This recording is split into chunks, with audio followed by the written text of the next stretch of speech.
Bring back that beat, DJ. I don't know why you got us like this. Yeah, I just see every week. We just man. What? I mean, it's just fire, man. I can't. It's good every week. Yeah.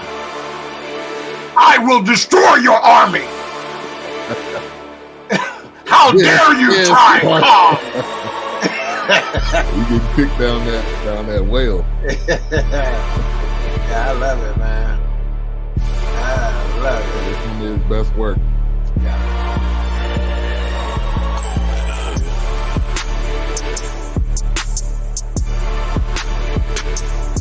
All right, give your intro, man. All right, welcome back to the forecast. It is the 3cast as of right now. We should have Wilkes coming on here in just a minute, but we review movies, films, documentaries a completely different way, 4 different perspectives. Every single Monday, this same time, 8:30 Central, 9:30 Eastern. And man, we glad to be back 2 weeks in a row. Now we don't have a full crew, but we should. Yeah, we should be have the full crew tonight. Hey, there won't be 3 weeks in a row. We know that already. Right, yeah, we already know that, yeah. And we got a blurry H-Rap. I don't know if it's these pineapple margaritas with this tahini in it or if it's H-Rap camera, but either way, he blurry to me. It's the margaritas, buddy. What's going on, H-Rap? You got the glasses on today? Yeah. I picked them up today. Okay. You got to be able to see, man. That's them, like they that's them birth control back. Because they say when you wearing them, you ain't got to worry about getting nobody pregnant. Fly every day now. Fly there. Pick the Clark Kent joint. Yo. Yeah, I got something just like it. Yep. Doc, how you doing? I'm fantastic, man. You know, got a little buzz rocking here with these pineapple margaritas. Again, don't forget the tahini when you're rocking with the margaritas. Don't forget the tahini. Not just on the rim, but inside the drink itself. Trust me. Man, I've been hearing quite a few people talking about that tahini, just putting it in some of everything. So I don't know. Hey, put it on your pineapples, put it on your mangoes, put it on your watermelon. I promise you, it's a game changer. Now, don't do that. Don't do that. But yeah, it's like that. Yeah, it is like that. Yeah. All right. So tonight we are reviewing a H-Rap recommendation. So appreciate that. And this is a film called Outlaw Posse. Posse, not. I said posse. So coming at you tonight reviewing this film. It's a Mario Van Peebles directed film, and it's available on Amazon, also on YouTube. You can actually watch films on YouTube. Shout out to Wilkes on that recommendation. And yeah, so let's kind of get into some initial thoughts, and then Doc, when I come to you, as we always do. Yes, sir. Yes, sir. All right. So, A-Trap, I'll come to you first. Oh, I thought you were going to Doc first. In short, it was a masterpiece. For various reasons, we get into it as we go forward. But this was a legitimate work of art. If you know him and you know his father, and you know the late great his father Melvin Van Peebles, and you know the late great Gordon Parks, there were a lot of signatures and watermarks, and some people even call them Easter eggs of true cinematic excellence. I would not call this a movie. I would actually call this a film because of this. There was a lot of homage to his father, and it was the same story told in a different way. So, yeah, love it. Yeah, definitely. And I think this was a lot of homage to other Black cinema. You know, we'll get into it. But we have some other movie references, other quotes that was said that makes you think like, okay, that's similar to that movie. And it's another Western that had a lot of pieces of The Harder They Fall in it. And also there was a film we did that talked about Gordon Parks. It was a documentary. I'm trying to remember the name of it. Maybe it was like You're Not Black Enough. Black Enough. Yeah. So that just now that made me think of that when you were talking about Gordon Parks. But definitely. All right.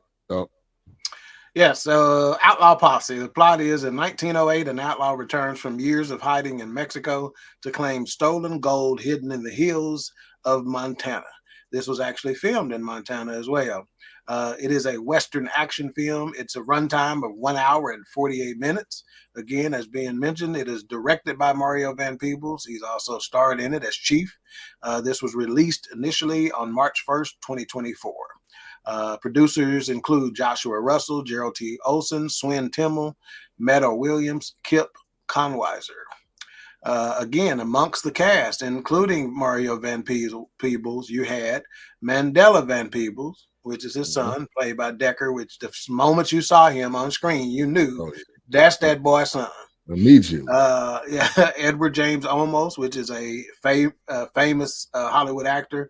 I think I want to say he starred in Blood In, Blood Out, which is one of his biggest films. American Me, that's right.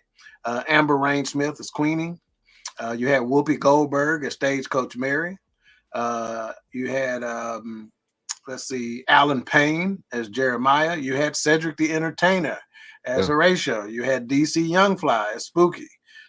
Emmet Walsh as Catfish. So you had some, old school Hollywood actors in this thing. So I'll save my initial thoughts until we get into it. Okay. I'll just leave them very pedestrian and business-like and housekeeping-like for now. Okay. So man, when the opening scene, I felt like they did a great job. It was funny. It was witty. It had some racism in it. It was combative. I felt like that was a perfect way to intro the film. And obviously, Outlaw, which was the movie that Mario Van Peebles was in, that his dad, I believe, directed that one, right? Was that Mario Van Peebles too? No, it was Posse. Posse, yeah. Posse. I said Posse. So yeah, I felt like they opened up well. I was looking forward to it because I know the kind of work that Mario Van Peebles does, and I didn't realize his son was in it until you seen him on screen. You're like, okay, But talk about that opening scene, Doc. Yeah, I mean, you said it, right? And I got to say, this one had to save itself for me. Because 12 minutes in, I was already remarking, wifey looked at me and she's like, uh-oh. Because just the acting was just a little subpar for me, but I did like what, and I started out with this, like one of the early quotes is, they said the creator gave us dark skin to protect us. He made you pale and weak. Yeah. And that was just the beginning of a bunch of kind of quotes and vignettes and things of that nature that were, let me just say this, that saved it. That saved the film for me. In fact, I said, one of the notes I made where I said the underlying messages have boosted this mic rating. The acting hasn't, Yeah. So it's the underlying messages. I gave them respect for that, because they were true to it. They stuck to it, they kept giving it, in a bunch of different ways, even with the town, Little Heaven, that in and of itself was an underlying message, Right. And I felt like the kind of that opening did kind of set the tone. And it was, some of it was cheesy. I think the music was very like, that's a good word for I it. was That's telling a good term for it, cheesy. I was telling Erica, like, they ordered the music off of westernmovies.com. Western Warehouse. Yeah. But I felt like he what he was trying to do, he did it with the film, and it did bring it together. It did have some homage to the Stagecoach Mary and Jack Johnson and some other people. Yeah. So I felt like it had some history in it. Yeah, and it's what you're gonna get from Mario Van Peebles. It's true to what you've gotten from him, So yeah. I'm cool with it. Let's get to the chat real quick. Stuck in my mind podcast wise. What's that? Glad to see you. Hopefully you're doing well. Yes, sir. Yes, sir. Trey, Barbershop Sports Talk in the building. Show's on, I believe it's on Tuesdays or Wednesdays, right at about 7 Central. So make sure to check them out. Stuck in my mind, Monday, Tuesday, Wednesday at 4 Central, right here on BS3 Network, BS3 TV. So opening scene, A-Trap. Opening scene, it was typical Western. I mean, this is spaghetti Western all day long. I really like I said, he did a lot of work in regards to acknowledging Gordon and the late great Gordon Parson and his late great father. This is what they used to call spaghetti Westerns because a lot of those Westerns came out of Italy at that time. So I call them spaghetti Westerns. And that's why, like you guys saying, the acting cheesy, but I think it was one of those things. It's almost like a Black Dynamite effect. We're gonna do this exactly the way they used to do Westerns back in the day. So we're going to make this a back in the day flick, but we're going to add social commentary. Like he said, this is an ish whole country. That was a direct shot at former President Donald J. Trump. 45. This is why I said this is a film. It's not a movie. A movie and a film, it's almost like it's hip hop and rap. You would, on the surface, if you just walk up on it, you're hearing the same thing. But when you stick your claws in it, you understand that this dude put a whole lot of thought and he put a whole lot of effort into it. And he got the guys from the Westerns. He got classic Western guys to do this film to add authenticity. This is why I appreciated it so much.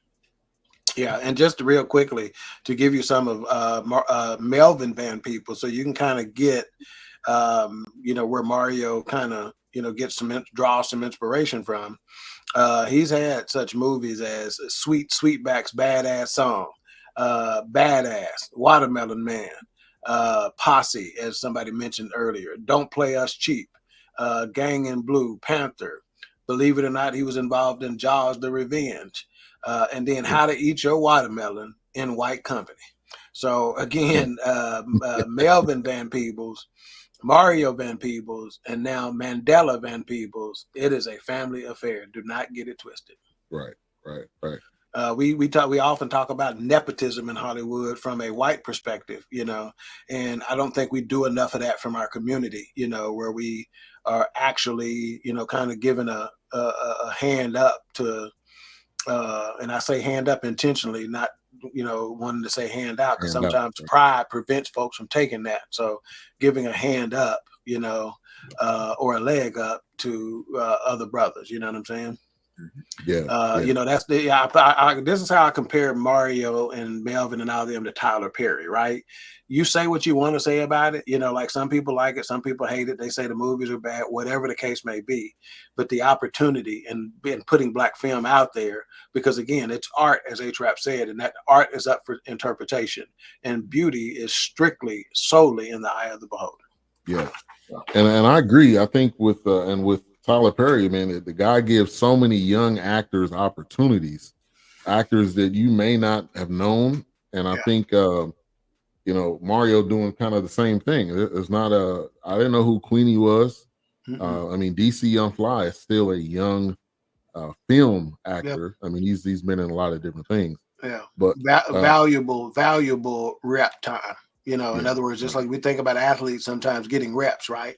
In practice and then in preseason and stuff like that. So I think those are valuable reps for people like DC Young Fly, Yeah. Wilkes, welcome. Looks like you're muted. Probably because my fan in the background. I don't know. It's like loud. I don't know if y'all can hear that airplane right there. No. Can't hear it. You good. Initial thoughts, and then we're talking about the opening scene. If you want to jump in. I mean, I thought it was done well, and there were some aspects that I love that he had brought back from the original. Like even at nighttime, they had that warm, that light, that kind of glow that they had when they were in like New Orleans.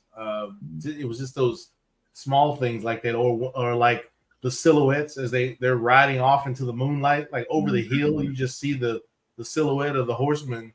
And that light, I guess, is supposed to represent the moonlight, but it was just those little subtle things like that I enjoyed seeing. And the opening scene, I mean, of course, you dropping knowledge.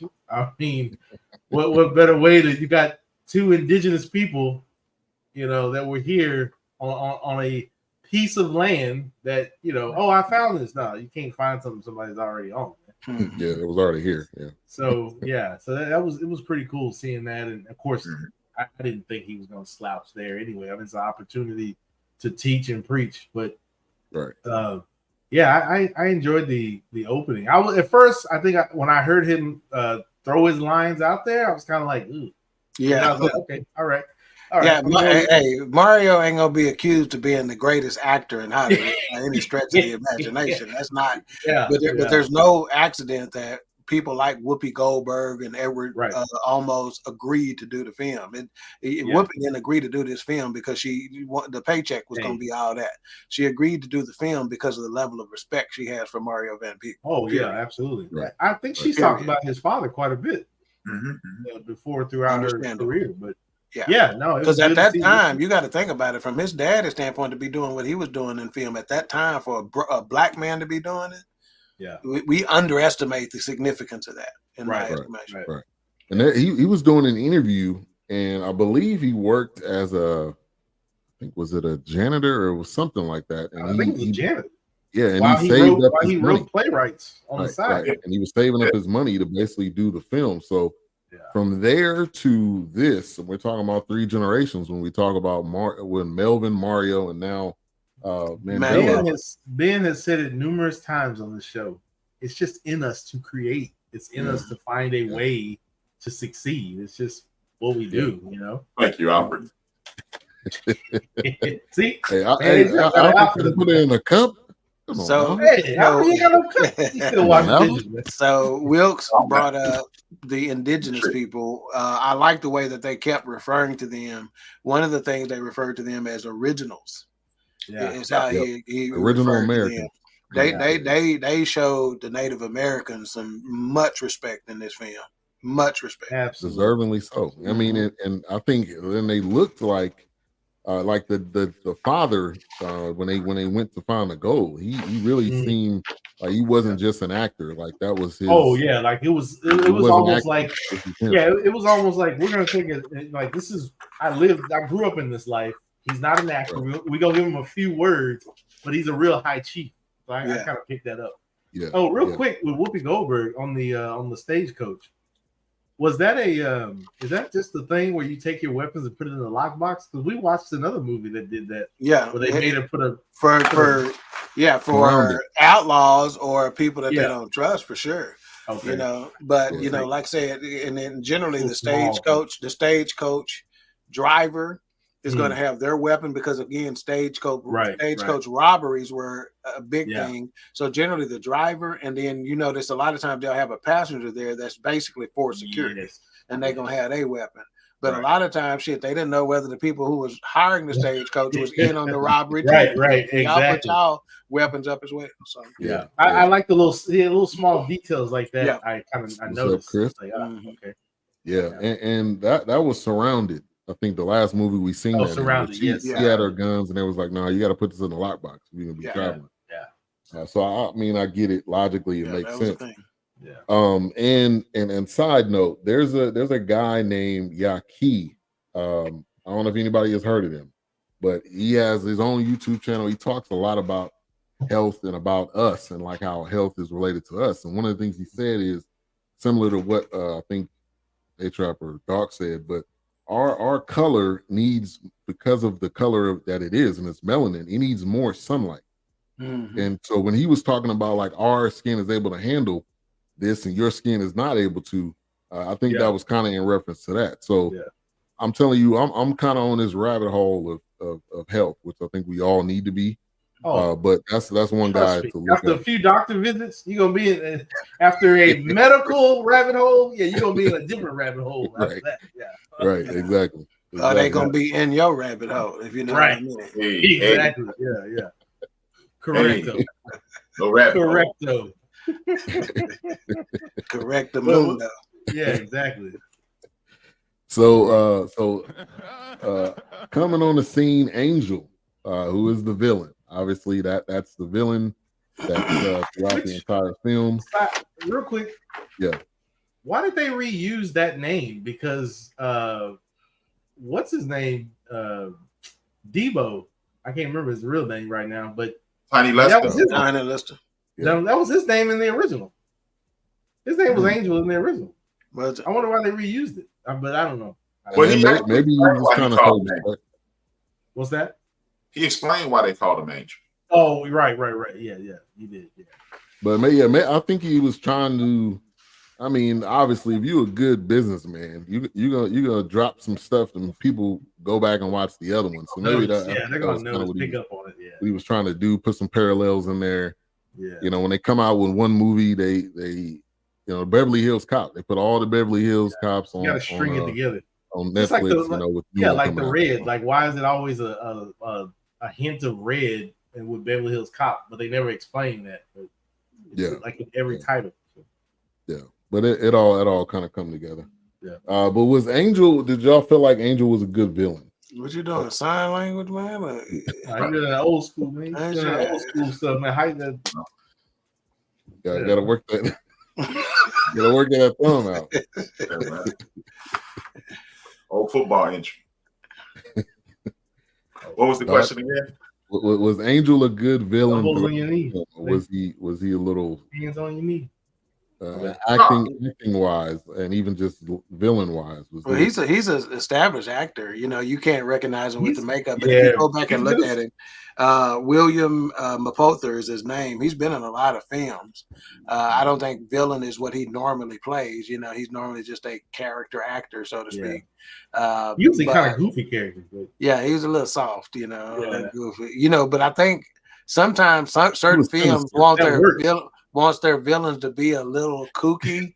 You know what I'm saying? They want them to be a little off, you know, to where they're not the smartest. But I think that's to Doc's point. I think that's what makes the villain, because they're not allowed to be weird.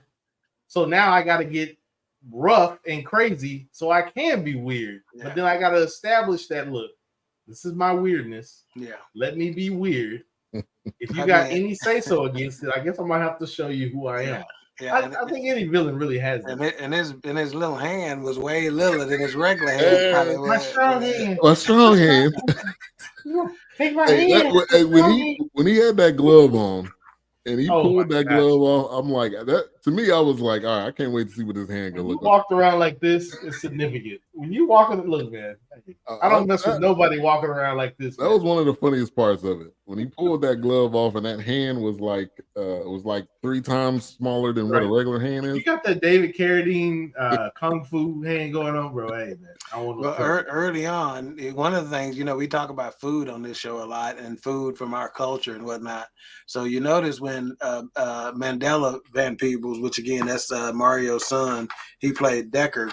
You know, they took his wife hostage, but when that villain walked in, they were eating. You saw the biscuits there. They made sure you knew there was plenty of biscuits. There, right? Biscuits. Yeah. And so when he started eating, the villain started eating. He go, you know, you could tell he was like, "Damn, this is better than the food we get." And he looked at the guy who was the cook in their outlaw crew, and he basically told him, "Grab her spices. You need to learn to cook like that." You know, because that's amazing. Yeah, that's the style. But you know, white people don't season their food. Exactly. Yeah. So God. Even like, that cake smells good. I was like, oh man, this brother needs to eat. Yeah, he basically took her. I felt like the sinister part is he didn't take her to be like you could be a slave, or he took her to you can play music for her. Right, and I think I think it's because of it's what's the word I'm looking. She's refined, so he needs that like, man, I'm a refined person. She loves the arts. She knows how to cook.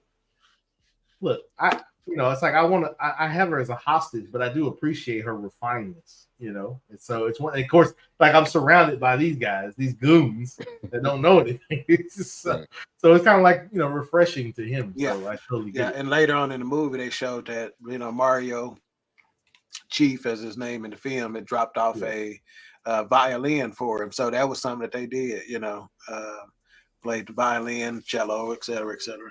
Yeah. Right. And A-Trap, to your point, the searching for the gold. That is a typical Western. So you knew I that. want to know where the gold at. Yeah.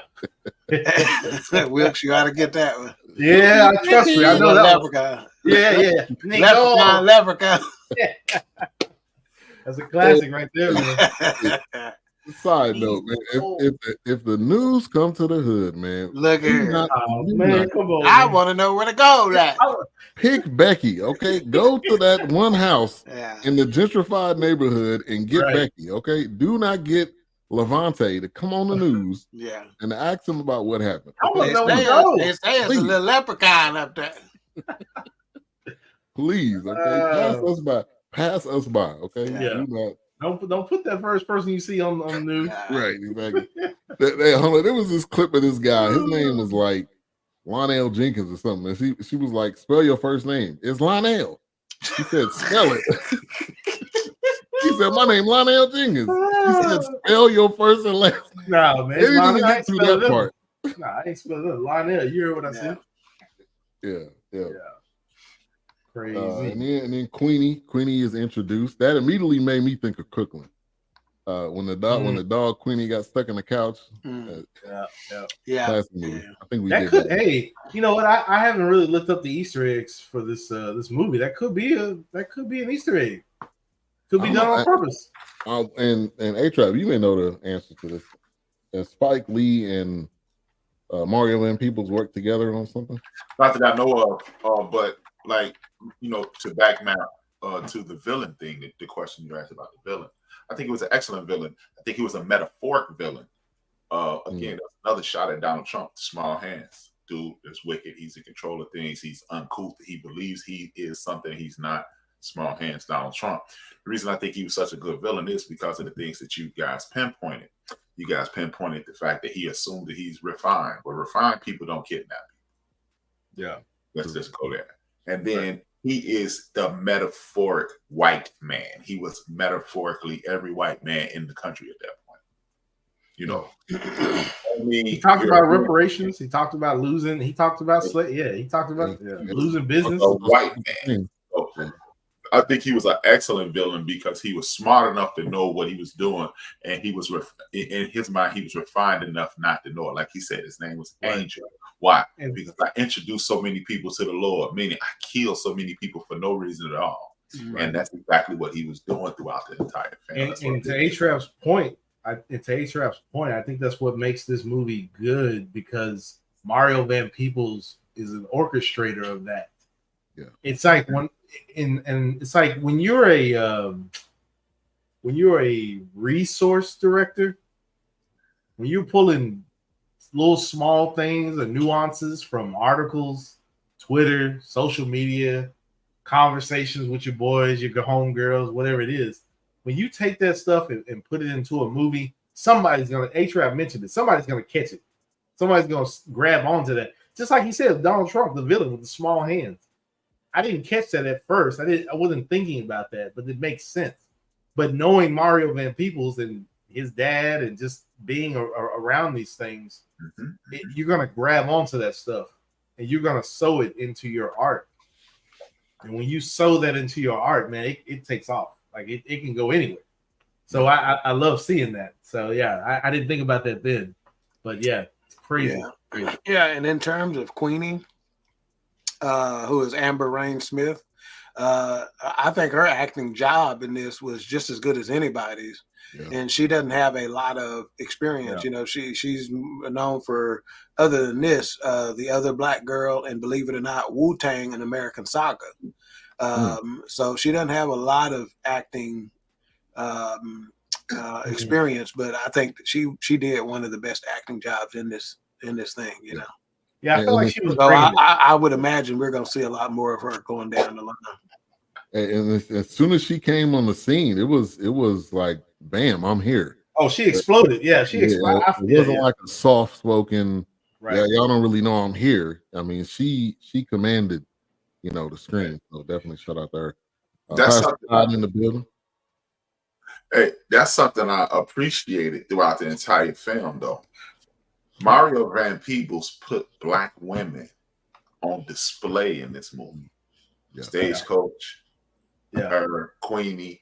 He made you realize that in the history of this country and by and large the history of the world, Black women are not props. They're not side hands. They are integral part of the fabric of the creation of everything. Not just the West, not just the United States, not just the Northern Hemisphere, the entire thing, and they are not to be fooled with. Yeah. And again, if we could a movie, this was a film. If we could get Robert Townsend, Mario Van Peebles, and Spike Lee to make a movie together, really, I'm telling you, man, it would. God, you get Keenan Ivory in that too. Really? Oh my gosh, we have. You know what? We have this power within our community, but I just wonder what it takes. If fans can say, "Hey, we need Deadpool and Wolverine," we need Deadpool and Wolverine. Surely people can say we need Robert Townsend and Keenan Ivory, or we need Mario Van Peebles. Like I feel like we don't push that enough. But when it comes to Marvel, DC, they get what they want. Yeah. They get it. Hey, Wilkes, what Mario and Keenan and the other Black creators, I personally, it worked with Spike Lee, but he's done it before. But I think they need to start crowdfunding. The reason I think it will be extremely successful, they sold their last actual album that they put out. They asked for $200,000. They got $6 million. Wow. Easy. Wow. Easy. So if hip-hop could give you $6 million, right? Wilkes, you, me, and at a minimum, 10 million more people want to see Robert Townsend, Keenan Ivory. Oh my God! It would be insane. We want to see that. It would be insane. It would be really crazy. I mean, and if it's, and I agree with you on that. I mean, if it's just presented, you got a title, you have something that people will definitely donate to. That's how a lot of films, albums, artists that don't have major labels, that's how they fund their work. It's just even sitting here right now talking, my brain in the back of my head, I can hear Doc. It was like, are you gonna eat your cornbread? There you go. How I lost my cornbread. And how I regained my cornbread. That's right. Yeah, I forgot. Oh, man, that's a trilogy right there. Yeah. That's the trilogy right there. I mean, it's forever echoing in my brain, the gears in my head. It's like one of those things where it's like we've got something there. And man, Keenan Ivory Wayans, Robert Townsend, oh my gosh. And Spike Lee and Mario Van Peebles. Oh, and to piggyback off you, Wilkes, I had a conversation maybe about 3 months ago. When all the sisters were complaining about the inability for Hollywood to appreciate them in regards to pay, right? Yeah. The 3 people that were the loudest were Taraji P. Henson, Monique, and Issa Rae. Monique has been saying for years, I'm getting it, they screwing me, they blackballing me. Issa Rae said, hey, they're taking a lot of Black shows off television, and Taraji was complaining that she was not being compensated in a fair way. Just imagine. I looked it up. I looked this up. It's ironic that you bring this up tonight. I looked it up. That movie Girl Trip cost $17 million. It made $100 million. And then all you have to do is look at history. Charlie Chaplin and this D.W. Griffith and another person and 2 other people. It was a woman. They created United Artists, and when they created United Artists, we know what United Artists turned into. Right. It's time for people from our community to step into that role and do exactly what you're asking, Wilkes. I think we have. That's what I said. I think if Marvel can say we want Deadpool, hell, look at Wesley Snipes is trending. Yeah, because of Deadpool. Because of Deadpool. Yeah. If Marvel can get and DC can get what they want, surely I would assume. I mean, I could be wrong, but maybe it's just not sparks. Maybe somebody. Speaking of Wesley Snipes, has the latest Blade came out? No. Man, they changed the director again. They changed the director Well, the reason here's the reason why. Spoiler alert. He made a cameo in Deadpool. He made a cameo in Deadpool. Even from Jump, when they said Mahershala Ali's gonna play Blade, people were already like, nah, man. That's a problem. Nah, Yeah. And then all of a sudden, if Ryan Reynolds can bring Wesley Snipes to Deadpool, that's why I said he's trending again. Personally, Dude, Blade is blowing up again, but they want Wesley Snipes. Now they're talking about, well, why can't we have Mahershala Ali and Wesley Snipes in a multiverse? That's what I'm saying. If Marvel can get what they want, surely we can get. Hey, we've been asking for Gambit for like 20 years. Right. And they finally sound like they finally about to make something. Hey man, we're still waiting on Detox. Marvel owes Wesley Snipes something. What's that? Yeah, he's saving. Marvel owes Wesley Snipes. Oh, absolutely. Well, that's what, to your point, Ryan Reynolds posted, matter of fact, on Twitter. Ryan Reynolds, he said, he's like, Wesley Snipes is daddy of Marvel, because without Marvel, you wouldn't have any of this. Yeah. So he's like, shout out to Wesley Snipes. I had to get him back. He had me in Blade Trinity 3, so it was just one of those things where it was like, I love to see that. So that's why I was just like, surely, like, what do we need to see Keanu Ivory Wayans? I mean, because right now Jordan Peele is running away with it. He's got another movie coming out. Mm-hmm. Well, I think he's doing a Western, right? Yeah, I think it's a Western or something like that. He teased a poster, but I mean, Jordan Peele right now is running away with it. But and of course, Tyler Perry is doing his thing. We can't deny that. He's probably got Netflix. They got Netflix joints going on. I mean, and 50 Cent is coming into the game, but right. Man, Robert Townsend, like I love, and that's why I was like, I love to see if we could. I say we, but man, I wouldn't even know where to start to get Robert Townsend, Keanu Ivory Wayans, like to get them together. And Mario Van Peebles. You got the studios. I mean, you got Tyler Perry. You have about to open his up. I don't understand why they're not on the phone with each other. I don't. Yeah. I mean, I don't know. Yeah. I don't know. All right, so back to Outlaw Posse. How do y'all feel DC Young Fly did? I feel like he was one of the better. He was, believe it or not. Okay, Queenie, Cedric the Entertainer, DC Young Fly, they did one of the better acting roles in the movie, as far as I'm concerned. I love to see it. In addition, the white dude that they had played dual roles. Did y'all catch that? Mm-hmm. He played the mayor, and he played what was his other title? Was it the chief sheriff in that town? Yeah. I didn't catch that. So Sean Bridges, I didn't catch that. Sean Bridges, he played two roles in the in the film. Yep, he was two roles. Yeah, dang. And they were in the same scene, going back and forth. Yeah, he was the mayor, and that was that town where they went to where they only sold to white people, and they went in, they bought they bought all that land for the Baker brothers. Yeah. Yeah. So he was both the Baker brothers. Yeah. When real quick before we move on, hold on. They weren't. Were they still the white people? Huh? That was the same guy. That was the same dude. The same dude. Yeah, he did. Yeah. Same dude. So let me ask you this real quick: did anybody, when they were in Little Haven, it's called Little Heaven, right? Little Heaven, yeah. When they had the selling block, was that a take on this is how it should have went versus selling me like cattle? It should have went, oh, I'm Chinese. This is my ability. I know how to do whatever. It was what that is called. That's the technique that was made. It was brought to my attention. I don't want to say it's made popular, but it was brought to my attention by auction. Kwame, aka he otherwise known as his name is Kwame Ture, the late Kwame Ture, otherwise known as Stokely Carmichael. It's called scientific socialism.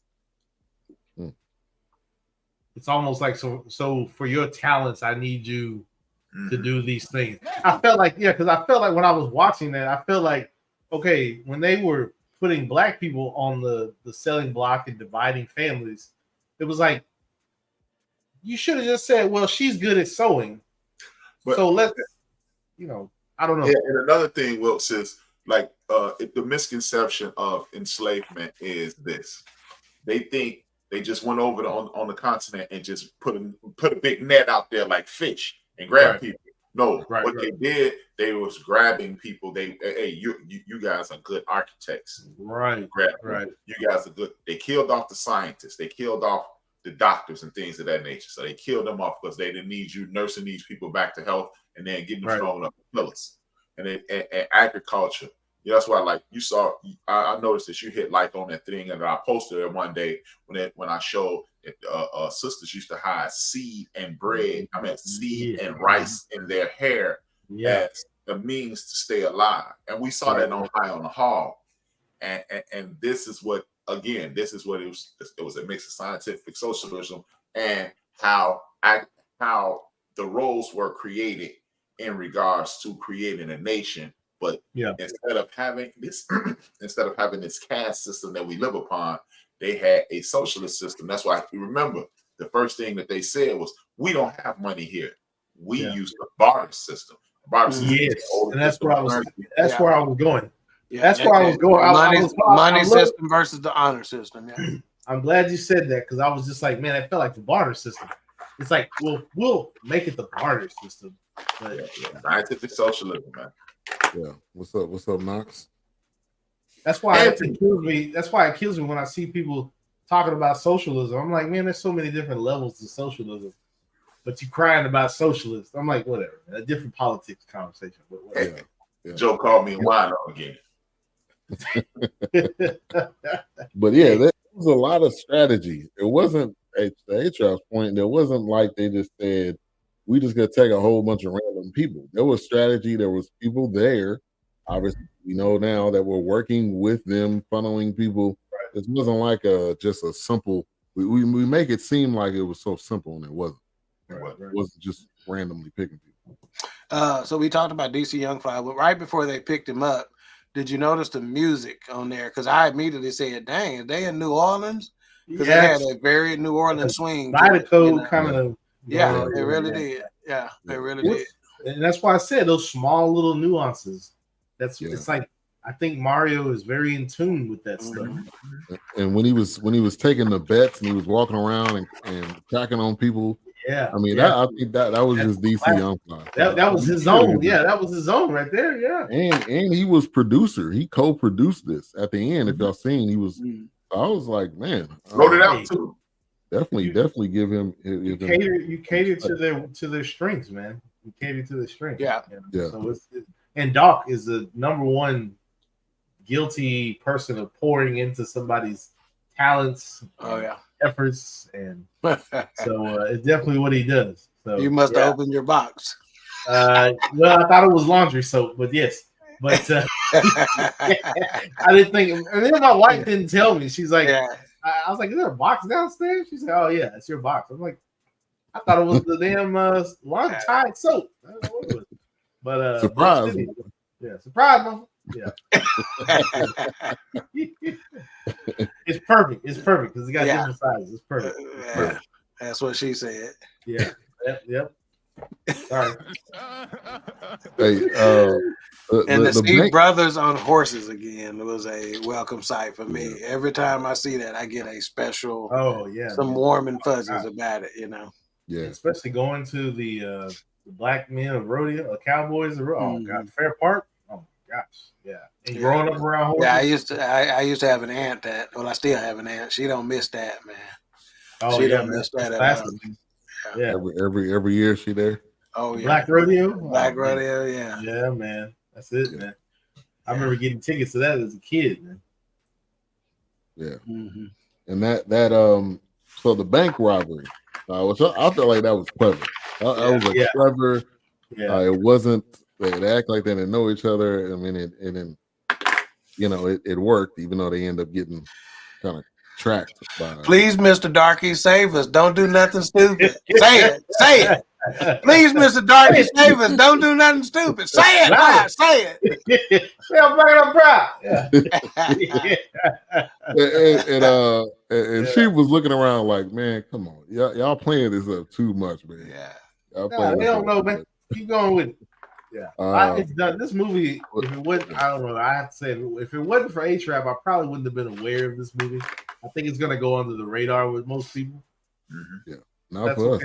That's okay. It's a jewel. And start paying attention to when we have to search for movies. Yeah. And hey, there's something to their algorithm on ease of letting you find stuff. Right. Okay. I don't know if y'all had to search it, but if you pay attention to some of the movies that come up before this. Yeah. It's something to that, man.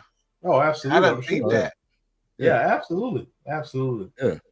Yeah, it told me it was on this app. I think it was called like Hoopla or something. I Yeah, don't but know, I'm I even couldn't get on talking there. about once you've determined which app it's on, you go to that app and But it it's not gonna gives come you- up right away. And you do a search in that app, It and gives it you gives black you movies westerns. that ain't got nothing to do, Yeah. that's long before, even though you're Yeah. typing in the word outlaw. Right. That should be one of the first three and I had to type out the entire title. Yeah. And still had to scroll to be able to Still had find to scroll to get it. Yeah. something to it. It's like, why you gonna bury it? That's cool. It's a gym. It's cool. Yeah. Whatever. No, I agree. Brother Jeremiah, which was played by what's his name? I'm sure you probably Alan know. Payne. Alan Payne. Uh-huh. Seasoned actor. Yes. As soon as he came on, you knew he was going to deliver. Yeah. Whatever he's in, he's not a slouch. He did a good job too. Yeah. Alan Payne on those flat. He's believable. I don't think I've ever recall a role that he hasn't been believable in, man. Yeah. You may not like the characters that he plays, but he's believable in all the roles he plays. Yeah. He sucked at Lance. Huh? When he was Lance on the Cosby Show, he sucked at it. Oh, that's. Yeah, he was on the Cosby Show too. Yeah, that fool. He was Pam, cousin Pam's. Lance. They're going to talk all fast. The little short one. Give it to me, Lance. Give it to me, Lance. Give it to me, Lance. Hey, another shout out to Bill Cosby, man. Another one of those guys. I don't know a percentage, but a large majority of the actors that we know and love started on the Cosby Show or on A Different World. So because absolutely. I mean, he put these people in your living room. I mean, Safe to say Bill Cosby got Chris Rock slapped. Damn. Probably. I don't doubt it. Probably sent the word. You probably sent the word, man. Slap his ass. I don't know about that. 6 degrees of separation, he got him slapped. Damn. He brought Jada Pinkett to the world. Oh, true. All right, I see what you're doing now. I see what you're doing there. So did y'all peep Brother Jeremiah at the end, right before he died? He said, "Mama, brother's keeper." Really? Mama, brother's keeper. New Jack City, baby. New Jack City. Wow, that was and nice. Mario directed that. Man. Really? Yeah, Mario Van Peebles directed New Jack City, man. Okay. I think he had something to do with Sugar Hill too, didn't he? Maybe. Pop to hippity to hippity to hip hop. You don't stop rocking to the bang man. We can say uptown. Yeah. No, not that Sugar Hill. Not that. Not that.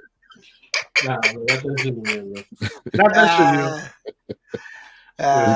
Hill. Did y'all feel like the chief and his son relationship was that too typical? No, I thought they intended to play on the black father and son relationship and the misunderstandings that are at play. Okay, because think about it. It was a huge misunderstanding as he thought you just didn't want us. Right. Right? But he gave him, no, look, son, this was the deal, and then to find out I was there at this, I was there at that, I was there at this, I was looking at, so again, not justifying what black men do all the time, right? Because we know that there are some deadbeats, we have all witnessed them, right? Yeah. However, there are a lot of misunderstandings. And A-Trap, I don't know if you done had any with your son, but I'm telling you, there are some misunderstandings that take place. And, matter of fact, Chico just came and set this, we did my studio and stuff, and we sat out on the back patio by the pool, having a beer and smoking a blunt. Yeah. And when I say one of the best conversations we done ever had, and I'm telling you right now, those lines of communication are open. So all miscommunication can be thwarted, man. No, that ain't the deal, Chief. Right. Because again, for a number of reasons, people see things the way they want to see them. And if you're never challenged in those perspectives, and I mean challenged in a very positive, healthy way, they're going to carry them perspectives, man. And I'm telling you, man, brothers, talk to your sons, man. Perspective in a non-confrontational way. My son just turned 20, July 9th. Trust me, he is always going to bring to my remembrance about a conversation we've had or "Oh, Dad, I see what you were talking about. I see." I tell you, I was like, I'm not going to tell you anything that's not going to benefit you. Yeah. And I'm not going to close the door on any conversation, and I'm not going to judge you. I was like, I'm gonna let you talk, get it out there. I'll give you what I think, but I'm not trying to oppose that on you because you have free will and free mind. Yeah. But just know the lines of communication is always open. Yeah. I try to establish that with my daughter right now. She just turned 12 on the 28th. And my daughter will talk to me and have these conversations, and I will explain to her certain things. But it's just like, yeah, you got to make sure that communication is there so the perspective is not twisted. You better. Right. And because the flip side is they'll go to somebody else. Yeah. They don't come to you. Yeah, you already the bad guy. You already the bad guy, nigga. Right. Because you're not cool. You ain't cool enough. You ain't cool already the bad guy. Hey, I see. You better be talking. I clearly see now why we had hamburgers at home. We didn't go to McDonald's. Yeah, you damn right. We got McDonald's at home, nigga. I get it now. Get them hamburgers out the freezer. Yeah. Out the deep freeze. Yeah. Deep freeze. Going out to the garage. Get them out the deep freeze. Yeah, absolutely. They trap. I can definitely relate to Doc saying that thing about the son, because me and my son, we clashed a lot. I actually warned him about the clash. I told my son when he was about 11, I said, hey, man, in about a year or two, you'll probably hate me until you're about 18. And then when you're 18, you'll understand. Absolutely. And absolutely. Yeah, a lot of times it's when they get their own kids. You know, that's generally when a lot of understanding takes place. Yeah. Yep.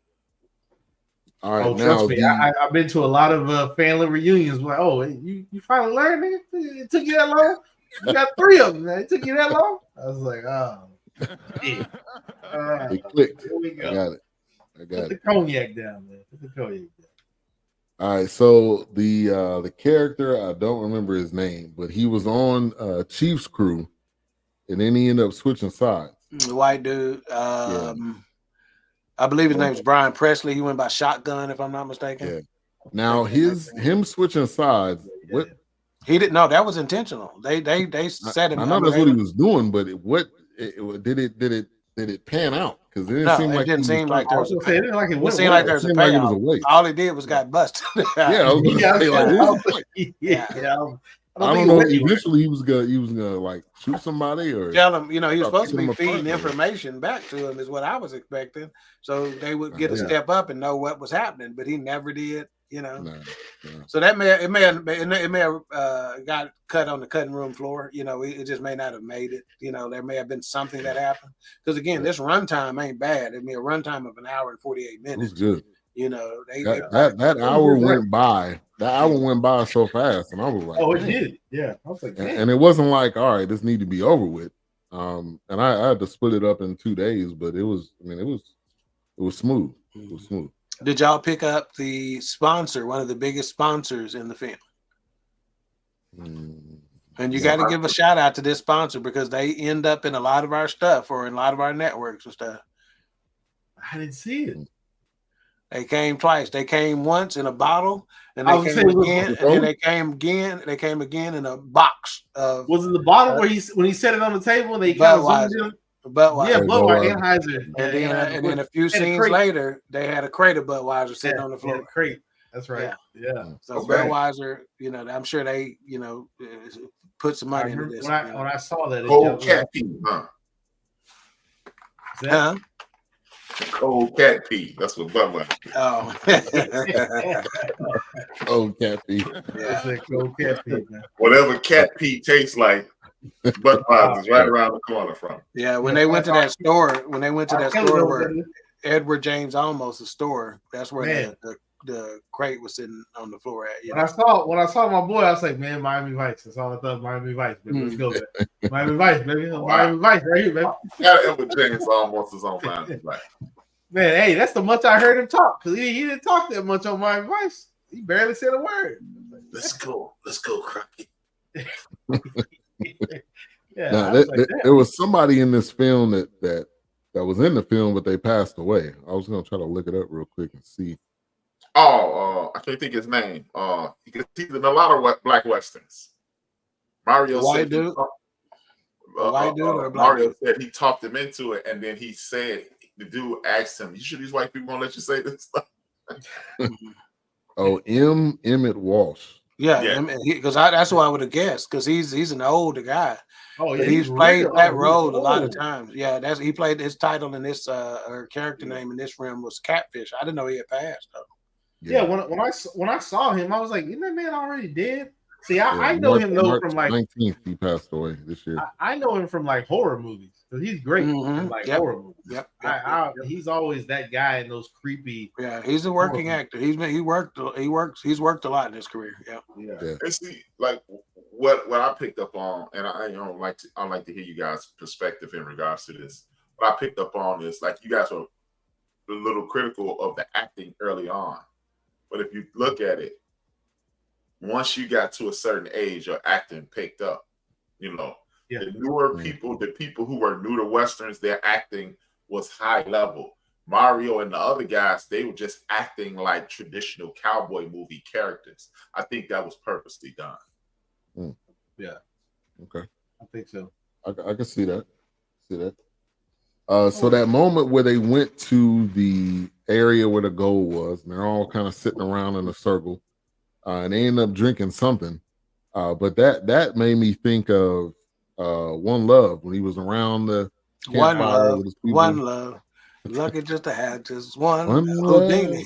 Yeah. What's that stuff that everybody's doing now, Wilkes? Because I think that's what it was. Hayabusa. What is it? Hayabusa. Hayabusa.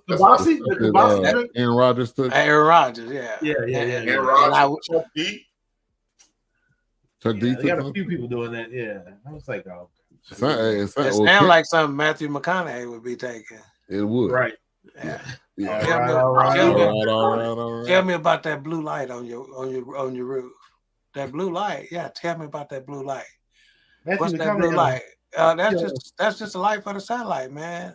I gotta give me one of them blue lights, man. Matthew McConaughey will go into a whole story, man. Yeah. He'll make a whole story about it. Yeah. It sounds like something Nick Nolte drink every day. Man. Yeah, Google Matthew McConaughey telling you how to make a sandwich. Oh, God dang. You'll never get finished. You'll never eat it. Yeah. Like story time. It'd be like, man, shut up. The Lincoln commercial. Oh, I never drove. Hey, I'm surprised they had him in Wolf of Wall Street. For them to do that, I mean, that scene was great. But I'm like, how much did they have to like cut out stuff? Because he was if you ain't seen him with I forget his name that played on White Man Can't Jump with Wesley Snipes. What's his name?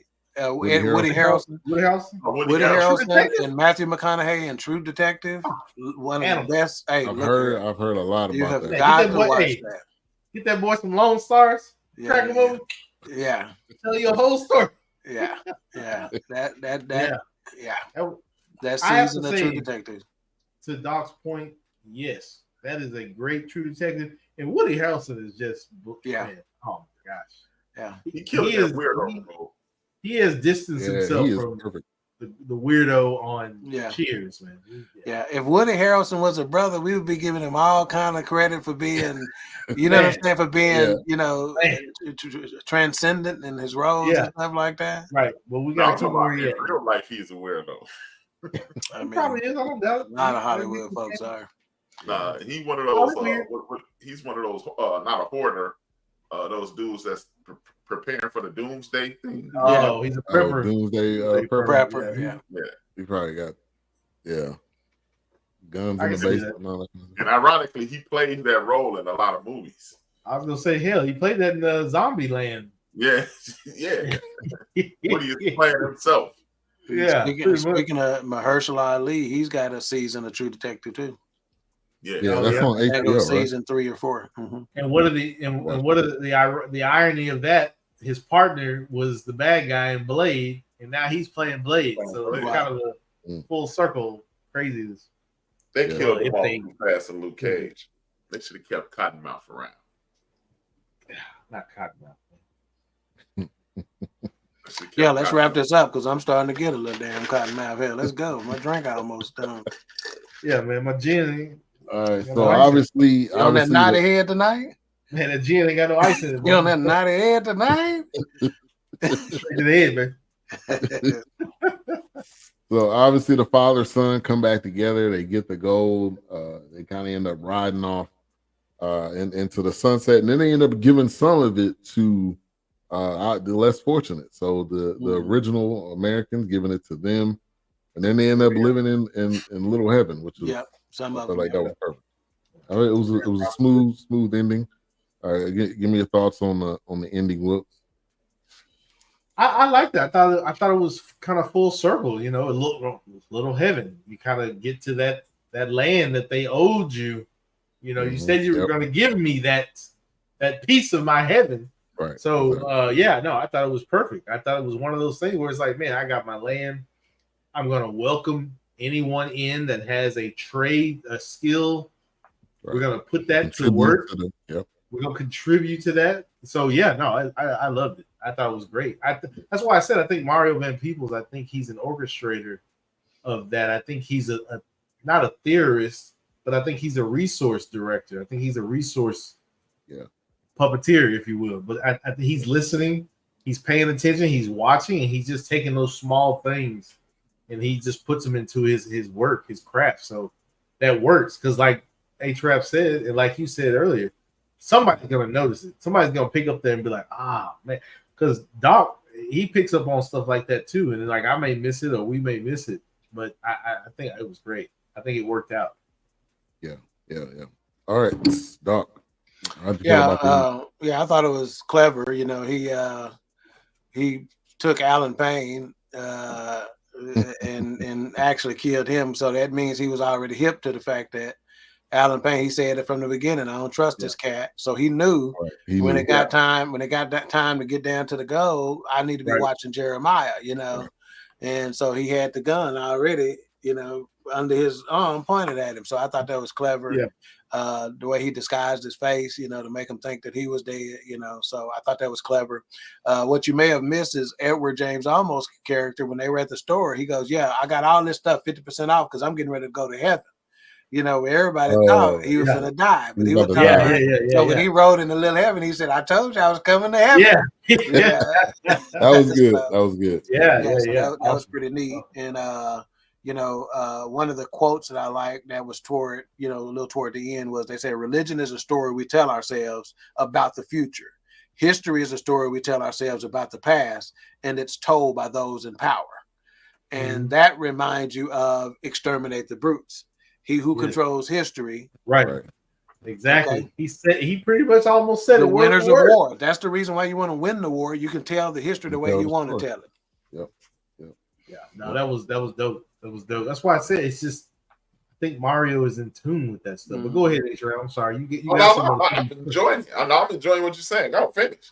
I think he is a student, if you will, I guess. He's absorbing that stuff. And it's more powerful when you're kind of like, oh, well, why haven't we heard a word from so-and-so? You don't need to hear you don't need to hear the word from so-and-so. So because he's gonna put some kind of art together and it will explain. I think that's honestly, obviously, if you haven't noticed, I think that's the layer to Kendrick Lamar, to J. Cole, but definitely Kendrick Lamar. It's like, yeah, I put out some other hip hop you can bang in the club or whatever, but I've got Payne in these lyrics. They not like us. They not, man. I've got social media in these lyrics. Cedric. I've got movies in these lyrics. I'm watching. Just because I haven't spoke out about it, just because I haven't said anything, doesn't mean I'm not paying attention. Right. And I think that's what was great about Tupac. Tupac, he did those things. Any rapper or artist that is Nina Simone said it best, and I've said it before on here. We want to talk about being woke. Art and an artist that's being woke. Let me see your playlist. Because if you got somebody in your playlist singing about freedom and marching and all, stop. Right. We got Kendrick Lamar in your playlist, then stop. Yeah. And especially if you got Nina Simone in your playlist. Yeah. And she literally has an interview about I sing and write about the times. It is an artist, an entertainer's duty to keep people aware about what is going on around them. Marvin Gaye had an album that they didn't want to release because the war was going on in Vietnam. And he still released it. That album to this day, What's Going On, still sells ridiculously, still being played. So, it's just one of those things where I think Mario Van Peebles, and I know I'm running over here, sorry, but it's just one of those things where I think Mario Van Peebles, I think he's a student of that. And his dad was a student of that. If I can take these tools and to progress it, the home of the Mac, man, the Mac knife, man, that we ain't cut you, man. Come on, come on, Lou Ross, let's go, baby. But it's one of those, man. But yeah, I love to see it. I think it's awesome. I think Mario does that. Yeah. All right, A-Trap ending. The ending was perfect, man. I mean, it even like we skipped over it, but one of the things that really made you appreciate the ending is the all-inclusive portion. Remember when they was out there with Stagecoach Mary, she was like, "Some women like roosters, but I like hens." So they threw the LBGTQ in. And the Asian people, and they threw in the they even called them the Aboriginals. It was. What I appreciated about the end, it's the same ending that we've seen in every Western we've ever seen in the history of the world. Right. But it was one difference. Most movies like this, your favorite character dies. Right. Nobody on Mario team died. All the bad guys died. Right. That's something that meant a lot to me. Yeah. And it seemed like when he took that ayahuasca, he felt like he was going to have to step in front of his son and take a bullet. I mean, he was seeing a lot of stuff, in his head, but I thought he was going to end up having to take a bullet for his son. That's what I thought it was going to come. That's what I thought was going to happen too. Yeah. But I think that was good screenwriting because it wasn't the typical of what I thought it was going to be. So I appreciated that too. Yeah, I really enjoyed that portion. All right. Final thoughts. This is some final thoughts. Mike, rating. We're gonna go to A-Trap first. Man, I'm gonna give it 4.5, man. Simply because the artistic expression, the inculcating of all different points of view, the inculcating of the very old and the brand new, the old, medium, and new. Mario and Cedric will be the medium. The very old will be the traditional feel of it, and the new people, DC Young Fly and the young lady. It was. I mean, I like the execution. Like I said, this was not a movie for me. This was a film. Right. That's why I really enjoyed it. Did you start at a 4.5 before this episode, or did you? No, it was there. As a matter of fact, correction, I didn't. I started off at a 5.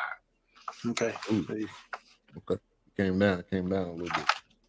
And I only did it because I was like, man, it ain't a 5. But it is a 5, but it ain't a 5. It's a 5 to me. Right, it's a 5 to me. But 5 to me, Jack. Dig it. What he saying, Superfly? If you don't give me my money, chill out, man. Don't do that, man. Don't do that. Look here, scatter, man. All right, Whoops. I was actually 4.5. I was right there with A-Trap. Like I said, of course, I took like 30 seconds, almost a whole 2 minutes. But I just think Mario is in tune with what's going on, and of course, having those actor chops and directing chops. I think he did well. All right. So I'll go, and then we'll come to Dolph to close it out. But I felt like it was good. One of the things Erica asked me, like, is this a comedy? I was like, nah, it's a Western, but it mixed in. It wasn't like a Western that you couldn't relate to, because it brought in a lot of things we deal with today. It talked about reparations. It talked about and another thing we forgot to mention was the Hispanic people, where their house was basically burned down, and they went and got the deed for them. So I mean that parallels to just all the different cultures and nations that are involved in America. So I felt like it was good. I'm not gonna say great. I'm not gonna say a 5. I started off as a 3, and I'm gonna move it up to a 3.5. So I think that's.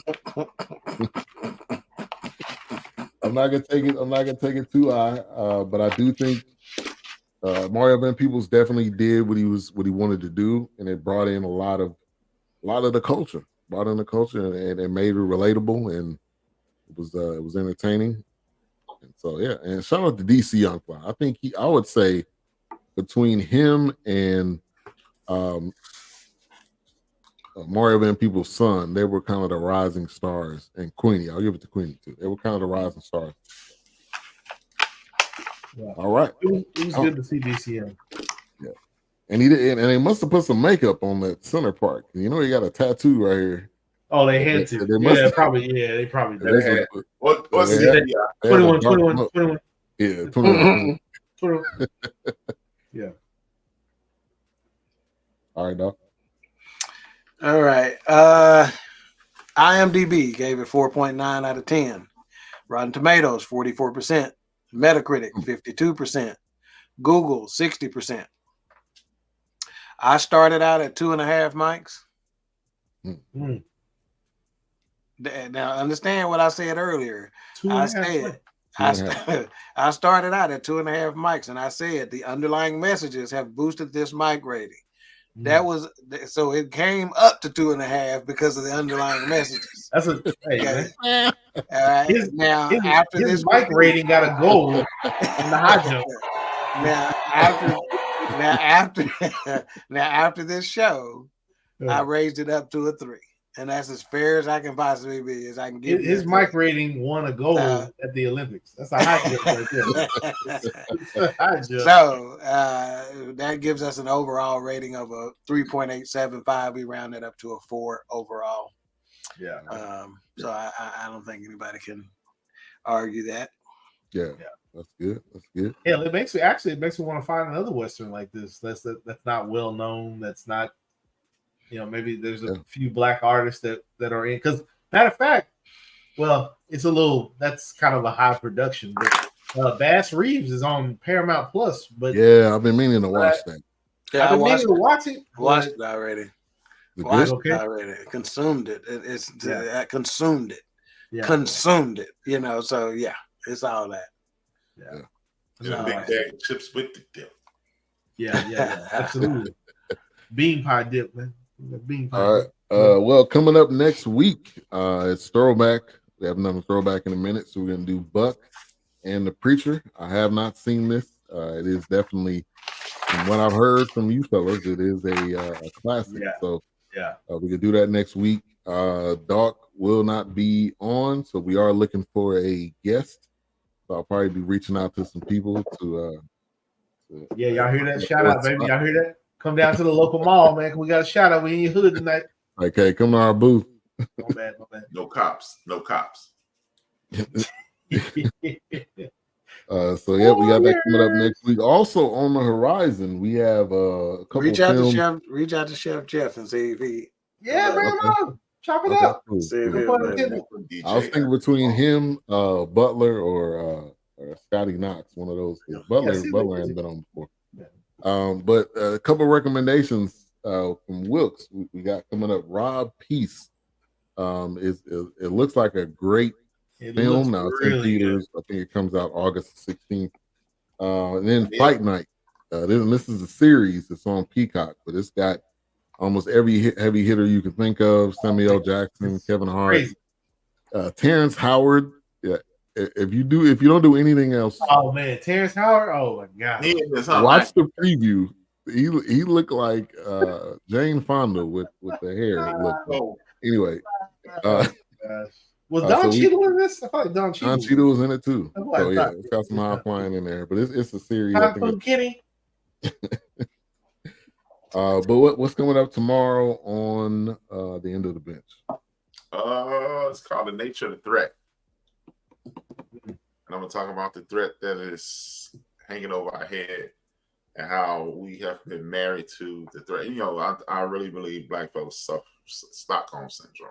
I'm going to cover that. And I'm also going to cover the fact that I have zero interest in talking about. I'm really this is commentary for some of my friends. I'm closing the show out with a diatribe to directly to some of my friends because James Shabazz, I'm talking to you. Yes, James Shabazz, I'm talking to you. My man James Shabazz. Bring him out. But he always sending me clips of what Trump said. And I'm like, bruh, I wouldn't vote for him for dog catch. So I don't care what he says. You ain't never send me no David Duke text. Right. Don't send me no random racist talking.